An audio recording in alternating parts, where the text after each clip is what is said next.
నమస్తే. ఇన్నాళ్ళు నన్ను సపోర్ట్ చేస్తూ, ఎంకరేజ్ చేస్తూ మీ ప్రేమని నాకు అందిస్తున్న ప్రతి ఒక్కరికి కృతజ్ఞతలు. అలాగే ఈ వీడియో కూడా ఖచ్చితంగా మీకు ఉపయోగపడుతుంది. లైక్, షేర్ అండ్ సబ్స్క్రైబ్ చేసి మీ సపోర్ట్‌ని నాకు అందించండి. అలాగే ఈ వీడియో పట్ల మీకున్న అభిప్రాయాన్ని కామెంట్ సెక్షన్‌లో కామెంట్ చేసి తెలియజేయండి. ఇప్పుడు వీడియోని చూద్దాం. జీవితంలో రకరకాల సమస్యలతో బాధపడుతున్నారా? ముఖ్యంగా ఆర్థిక సమస్యలతో సతమతమవుతున్నారా? ఎన్నో పరిహారాలు చేసి అలసిపోయారా? మంచి మార్గం దొరకాలని కోరుకుంటున్నారా? అయితే రండి, విశ్వాన్ని ఎలా అడగాలో తెలుసుకుందాం. లా ఆఫ్ అట్రాక్షన్ క్లాసెస్ మీకోసం మన ఛానల్లో. వివరాల కొరకు సంప్రదించండి. నమస్తే, వెల్కమ్ టు అవర్ ఛానల్. నేను పద్మిని. ప్రస్తుతంతో పాటు ప్రముఖ ఆధ్యాత్మికవేత్త, నారీ సేన ఫౌండర్, దత్త ఉపాసకురాలు శ్రీమతి లతా దత్త గారు మనతో పాటు ఉన్నారు. మాట్లాడదాం. నమస్తే అక్క. నమస్తే రా. జై గురుదత్త. శ్రీ గురుదత్త. అక్క, రకరకాల పాపాల రీత్యానే మనం కష్టాలు అనుభవిస్తాము అనేది అందరికీ తెలిసిన విషయమే కదా. పాపాల వల్ల కష్టాలు, పుణ్యాల వల్ల సుఖాలు. డెఫినెట్ గా దాన్ని బ్యాలెన్స్ చేసుకున్నాడు మోక్షమే. కానీ బ్యాలెన్స్ చేసుకోవటం అయిపోయి అది మామూలు విషయం కాదు కదా. అవును, అంటే పూర్తిగా పాపం ఉండకూడదు, పూర్తిగా పుణ్యం ఉండకూడదు.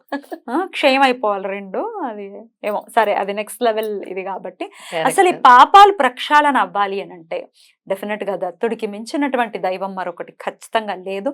స్వామిని ఎలా కోరుకోవాలి? తెలిసి కానీ తెలియక కానీ చేసినటువంటి పాపాలు, పశ్చాత్తాపంతో కూడిన రెమెడీ ఏదైనా ఉందా? అన్నీ అయిపోయాయి. మాకు ఈ పాపాలు తొలగట్లేదు, అనుభవిస్తున్నాం, కర్మ అనుభవిస్తున్నాం, మా వల్ల అవ్వట్లేదు.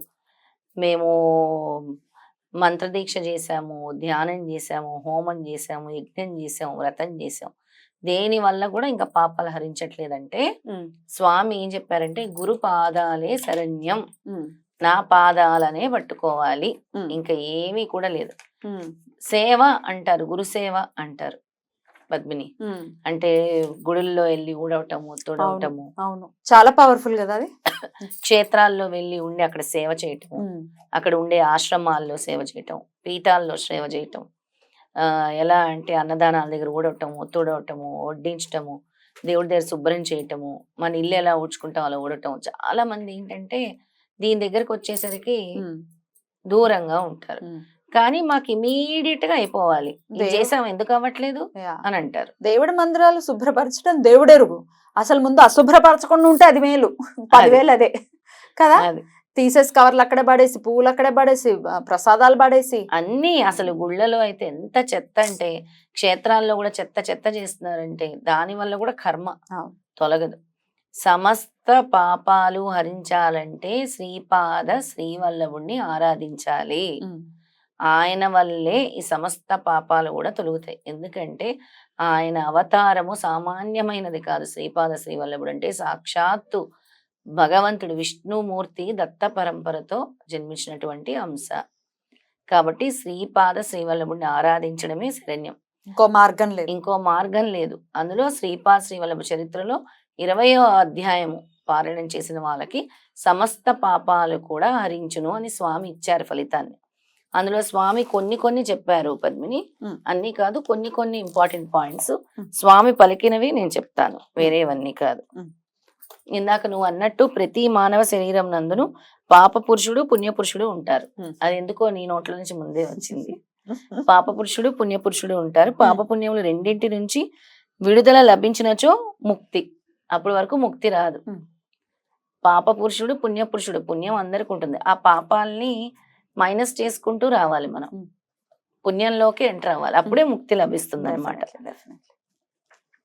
స్వామి ఏం చెప్పారు అనంటే, మా మాతామహి రాజమాంబయను, మా మాతృదేవి సుమతి మహారాణియను పరమ పవిత్రులు. అటువంటి వారి స్మరణ మాత్రము చేతనే జీవుల శరీరమునందలి వేల పాపములు తక్షణము పలాయనము చిత్తగించును. అందుకే సిద్ధమంగళ స్తోత్రంలో వాళ్ళ పేర్లు వస్తాయి కాబట్టి స్తోత్రానికి అంత పవర్. అది స్వామి నోటితోనే చెప్పారు. వేల పాపములు తక్షణమే తొలుగుతాయి. సుమతి నందన నరహరి నందన దత్తదేవ ప్రభు శ్రీపాద సుమతి నందన. అవును. అయితే ఏం చెప్తున్నారనంటే, స్వామి ఇక్కడ ఏం చెప్తున్నారనంటే, లక్ష్మీ వాసవి అంటే నా నిమిత్తమై తయారు చేసిన నైవేద్యము భోజనము ఆయనే ఎక్కడున్నా గాని వెళ్ళి ఆరగిస్తారంట. అలా ఆరగించి, లక్ష్మీ వాసవి నా చేతికి రక్షాబంధనము కట్టినది, రక్షాబంధనం కట్టిన మాట యథార్థమేనని ఈ ప్రసాదంను స్వీకరించి నన్ను సుమంగళిగా ఆశీర్వదించవలసిందని పట్టుబట్టి నిరసన దీక్ష చేపట్టింది. నాకు వేరే గతి లేదు. చిరంజీవి లక్ష్మీవాసవిని లక్ష్మీ సౌభాగ్యవతిగా ఆశీర్వదించి పుష్పములను గాజులను కుంకుమను ప్రసాదించి తిని. స్వామి తలుచుకుంటే వాళ్ళ తలరాతను కూడా మారుస్తారనేది ఈ సంఘటన చెప్తుంది. అంటే ఇందులో చెప్తున్నారు అలాగా, నా భక్తుల ఇంట నాకు నివేదన చేయబడిన ప్రసాదమును నేనే స్వయముగా సూక్ష్మ కిరణముల ద్వారా స్వీకరించబడును అని స్వామి చెప్తున్నారు. ఆయన వాక్యాలు ఇవన్నీ కూడా. నేను దత్తుడను, నీవు ఏ దేవీ దేవతలను ఆరాధన చేసినా ఆ స్వరూపములన్నీ నేనే. నీవు ఆరాధించు దైవం యొక్క నామ రూపములను మార్చినంత మాత్రమున నేను మారేడివాడిని కాను. నేను నిన్ను వదులను వాడను కాదు, అంతకంటే కాను. నీవు నా నీడవు, నా నీడ నన్ను విడిచి ఎట్లుండగలదు. ఇది ఎందుకు చెప్తున్నానంటే, ఒక్కసారి దత్త కుటుంబంలోకి వచ్చిన తర్వాత, దత్తుడిని పట్టుకున్న తర్వాత స్వామి మనల్ని వదలరు. ఈ 3 లైన్లు వింటే, సమస్త దేవీ దేవతల సంకల్పములను సమస్త మానవ కోటి సంకల్పములను నడిపించు మహాసంకల్పమును నేనే. భగవద్ అవతారములన్నీ ఏ బ్రహ్మస్వరూపం నుండి వెలువడినో ఆ బ్రహ్మము నేనే. పులినోట చిక్కిన జంతువు తప్పించుకొనగలగనేమో గాని నా చేత చిక్కిన నీవు తప్పించుకొనలేవు అని స్వామి చెప్తున్నారు. తప్పించుకోకుండా ఉండాలనేదే నీ ఇదిలోనే ఉండాలి, మేము నీ ఆధీనంలో ఉండాలి. దత్త భక్తులు సింహ కిషోరముల వలె ఉండవలెను, కానీ పిరికి పందెల వలె ఉండకూడదు చెప్తున్నారు. సింహంలా ఉండాలి దత్త భక్తులు, పిరికి పందల్లా ఉండకూడదు. అది ఆయనకు నచ్చదు, అస్సలు నచ్చదు. స్వామి ఏమైపోతుందో అని భయపడుతూ కూర్చోవాల్సిన నువ్వు ఉన్నావు కదా స్వామి, నాకెందుకు, సింహం లాగా నువ్వు ఉన్నావు, మేమందరం సింహం పిల్లల్లా ఉంటాం. అంతే, అంటే ధైర్యం, అంటే ధైర్య లక్ష్మి ఉండాలి, ఎప్పుడు ధైర్య లక్ష్మి ఉండాలని చెప్తున్నారు. సూపర్. అసలు అవి తమ తల్లిని తమ ఆటపాటలతో మురిపించును, అలాగే నా దత్త భక్తులందరినీ కూడా నేను విడిచిపెట్టను అని చెప్తున్నారు. రుణానుబంధం లేనిదే సునకం కూడా నీ దగ్గరకు రాజాలదు. కావున ఎవరైనా నీ సహాయార్థం వచ్చినచో వీలు కలిగిన సహాయం చెయ్యి, లేకపోతే శాంతి వచనముతో అసమర్థతను తెలుపుము. అంతేకాని నిర్దాక్షిణముగా చూపరాదు. ఆ విధముగా నిర్దాక్షిణము చూపితే సర్వ భూతాంతర్వితమైన నేను కూడా నీ ఎడ్ల నిర్దాక్షిణముగా ఉంటాను. నీ జాలితో ఉంటే స్వామి నీ పట్ల కరుణ చూపిస్తాను, లేదు లేకపోతే నేను చూపించను. అంతే కదా, నీవెంత సత్యమో ఈ లోకమంత సత్యము, ఈ సర్వ సృష్టియును అంతటి సత్యము, ఈ సమస్తమునకు నేనే మూలాకారణం అనేది కూడా అంతే సత్యము అని చెప్తున్నారు స్వామి. ఇంకొక విషయం ఏం చెప్పారంటే,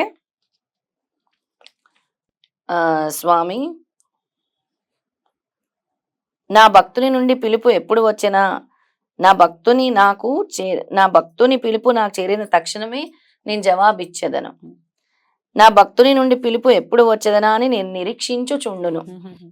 నా భక్తుడు నా వైపు ఒక అడుగు వేసినా నేను నా భక్తుడి వైపు 100 అడుగులు వేసేదను. మరి మేము వేస్తున్నాము, నాకు రావట్లేదు అనుగ్రహం అనేవాళ్లే కదా ఎక్కువ మంది. అంటే త్రికరణ శుద్ధిగా స్వామిని నమ్మట్లేదు అని అనుకోవాలా, ట్రాన్స్ఫర్మేషన్ లేదని అనుకోవాలి. వాళ్ళ అహంకారమైన ఉండొచ్చు, లోభిగుణమైన ఉండొచ్చు, లోపల ఒక డౌట్ ఉండొచ్చు. డౌట్ ఉంటే రారు స్వామి, సరెండర్ అవుతేనే వస్తారు. అందుకే చెప్తాను, నా భక్తుడు నా వైపు ఒక అడుగు వేస్తే 100 అడుగులు వేస్తాను.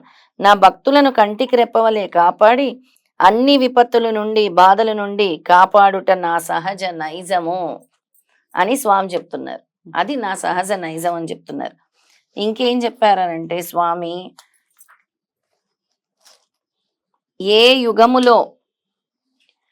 యుగములో వారైనా, ఏ దేశంలో వారైనా, ఏ కాలంలో వారైనా నా కటాక్షము పొందిన ఎడల వారి చైతన్యము స్వర్ణ పీఠికాపురమునందు సుప్రతిష్టమగును.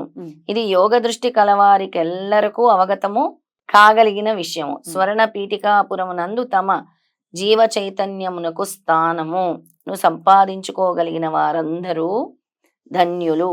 వారిని జన్మ జన్మలలోనూ నేను వెన్నంటి ఉండి కాపాడేదను అని స్వామి చెప్పారు. అయితే పద్మిని, ఇక్కడ మాకు జరగట్లేదు, మాకు అవ్వట్లేదు ఎందుకు అని అంటే చెప్తాను. మెయిన్ రీజన్, స్వామిని పట్టుకుంటారు, ఒక కోరిక తీరగానే స్వామిని వదిలేస్తారు. చాలా మందిని చూశాను నేను. ఎలాగా అని అంటే, ఒక కోరిక తీరగానే స్వామిని వదిలేయటం, మర్చిపోవటము, మళ్ళీ సమస్యల్లో చిక్కుకుంటారు. ఎప్పుడూ స్వామిని పట్టుకుంటే ఆ సమస్య రాదు కదా. ఇంకొందరు ఉంటారు ఇన్ని పూజలు చేస్తున్నావు స్వామి ఏం చేశాడు మాకు అని కమెంట్స్ లో కూడా చూస్తాను చాలా నీచంగా. అంటే నువ్వు చేయంగానే పలికేయాలి అంతే, లేకపోతే నువ్వు అనేస్తావు వేస్ట్ ఇవన్నీ అని పెడుతుంటారు అక్క కొన్ని కమెంట్స్. చాలా సరే రెమెడీస్ గురించి అన్నారు అంటే ఒకంత ఓకేలే, వాళ్ళకి వర్కౌట్ అవ్వలేదు. స్వామి గురించి మాట్లాడుతున్నప్పుడు వింటే మాత్రం మనసు చాలా బాధపడుతుంది. చాలా బాధ. స్వామి చెప్పిన వాక్యాలు ఇవన్నీ మనం చెప్పిన వాక్యాలు కాదు. నీకు ఒక నమ్మకమే లేనప్పుడు నీకు పరీక్షలు ఎక్కువ ఉంటాయి. అంతే. నీకు స్వామి అనేవాడే లేడు అనుకుంటే లేడు అని చూపిస్తాడు. స్వామి ఏం చెప్తున్నాడంటే నువ్వు దేన్ని ఆకర్షిస్తే అదే వస్తుంది. నువ్వు దుఃఖాన్ని ఆకర్షిస్తే దుఃఖం వస్తుంది, సంతోషాన్ని ఆకర్షిస్తే సంతోషం వస్తుంది, భక్తిని ఆకర్షిస్తే భక్తి వస్తుంది, పాజిటివిటీని ఆకర్షిస్తే పాజిటివిటీ వస్తుంది. అది కాకుండా నేను ఎన్నో పూజలు చేశా, ఎన్నో వ్రతాలు చేశా, చేసి చేసి అలసిపోయా అనే వాళ్ళు కూడా ఉంటారు. వాళ్ళు చిక్కుల్లో చిక్కోక తప్పదు. ఎందుకనంటే నువ్వు ఎవరిని అంటున్నావు? స్వామిని అంటున్నావు. ఏం చేసావు నువ్వు? ఇంతమంది స్వాములు, అవధూతలు, ఋషులు, మునులు వాళ్ళు మన కోసం ఎంత చేస్తున్నారు? అసలు మనం చేస్తున్నది ఎంత? నీ సగం జీవితం నిద్రలోనే గడుపుతావు, నీ సగం జీవితం తిండిలోనే గడుపుతావు, నీ సగం జీవితం ఫోకస్ ఫోకస్ అంటావు. నిన్ను సృష్టించి నీ భగవంతుడిని మర్చిపోతున్నావు. ఒక డిసిప్లైన్, ఒక సెల్ఫ్ డిసిప్లైన్ అనేది అలవాటు చేసుకొని, టైం స్కెడ్యూల్ అనేది అలవాటు చేసుకొని భగవంతుడిని ఎప్పుడైతే పట్టుకుంటావో నీ జీవితంలో మార్పులు మొదలవుతాయి. ఖచ్చితంగా. ఇది తథ్యం. అయితే ఈ పాపాలు పోవడానికి ఇప్పుడు మీరు చదివినటువంటి అధ్యాయం చదువుకున్నా కూడా 20వ అధ్యాయం శ్రీపాద శ్రీవల్లభ చరిత్రలోని శ్రీపాద స్వామి చెప్పారు సమస్త పాపములు హరించును అని. అంటే ఈ అధ్యాయం చదివైనా మీరు కొంత మారండి. స్వామి ఏం చెప్తున్నారో లైన్ లైన్ సెంటెన్స్ సెంటెన్స్ అర్థం చేసుకోండి.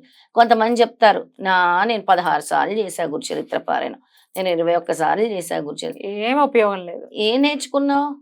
ప్రతి అక్షరంలో చైతన్యం ఉంటుంది. స్వామి నువ్వు ఎలా ఉండాలో చెప్పారు, భక్తి కాండం చెప్పారు, కర్మకాండం చెప్పారు, జ్ఞానకాండం చెప్పారు, పేదల్ని ఎలా చూసుకోవాలో చెప్పారు, పశుపక్షాదుల్ని ఎలా చూసుకోవాలో ఆచరించడం. భక్తి శ్రద్ధలు కావాలి. శ్రద్ధ సబురి అని అంటారు కదా. మనస వాచ కర్మన భగవంతుడు ఉన్నాడు అనే నమ్మకంతో విశ్వాసంతో చేస్తే రిజల్ట్ 100% వస్తుంది. చాలా బ్యూటిఫుల్ గా ఎక్స్ప్లెయిన్ చేశారక్క. కృతజ్ఞతలు. నమస్కారం అక్క. జయ గురుదత్త. శ్రీ గురుదత్త.